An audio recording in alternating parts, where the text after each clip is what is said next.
Pamela, bonjour. Tout d'abord, merci de nous accueillir dans votre atelier showroom. Vous êtes la fille de Claude Gilly, cofondatrice de Claude Gilly Diffusion. Votre père, Claude Gilly, était un artiste plasticien niçois, membre fondateur de l'école de Nice et l'un des pères du pop art français. Est-ce que vous pouvez nous en dire plus sur votre parcours et comment vous en êtes arrivé là? En fait, ça a été tout naturel pour moi de reprendre la suite des œuvres de mon père. Alors, avec mon mari Gilles Pisanelli, nous avons repris la suite de ses œuvres depuis le décès de mon père il y a 10 ans. Parce que, en fait, depuis petite, je baigne dans ce milieu artistique avec donc les ateliers de mon père à Paris, dans le 5e arrondissement, et puis dans le Vieux-Nice, rue de la Croix, quand il avait son appartement sur les toits, c'était aussi son atelier niçois. Donc voilà, tout cet environnement artistique, c'était autour de moi et c'était complètement naturel que je reprenne la suite.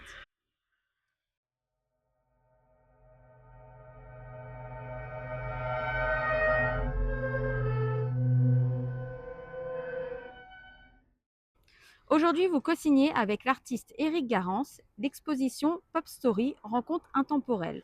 Comment est née cette collaboration? Avec Eric, nous avons essayé de nous rencontrer le même jour, donc c'était une rencontre providentielle, sans le savoir. Nous nous sommes dit en fait qu'il pourrait naître de cette rencontre une collaboration qui pourrait être très intéressante d'un point de vue créatif. Comme Eric a eu en partie comme source d'inspiration l'œuvre de mon père, euh, en fait, c'était tout naturel de mélanger les deux œuvres pour en faire quelque chose qui serait à la fois un hommage et une création nouvelle. Voilà, ça s'est fait naturellement.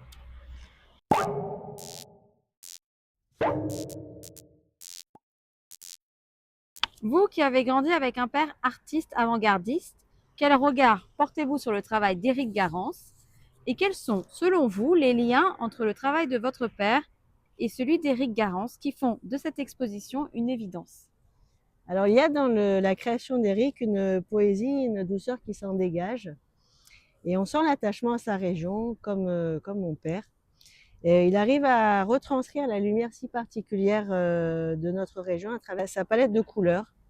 Et avec en plus l'outil numérique qui donne une fluidité à sa méthode de travail. Qu'aimeriez-vous que l'on retienne du travail de votre père?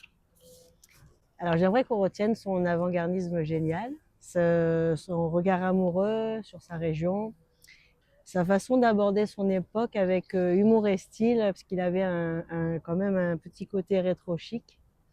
Sa manière lyrique de retranscrire la réalité à travers les différentes périodes telles que les escargots, les découpages, parce que c'était quand même un des premiers à sortir du cadre du tableau, euh, les coulées, d'abord en 2D contre le mur, et puis avec les flaques au sol, et puis ensuite en 3D, et puis les sculptures monumentales, et puis sa facilité à s'adapter, à adapter son œuvre aux différents matériaux tels que le plexi, le bois, le métal, le bronze, voilà.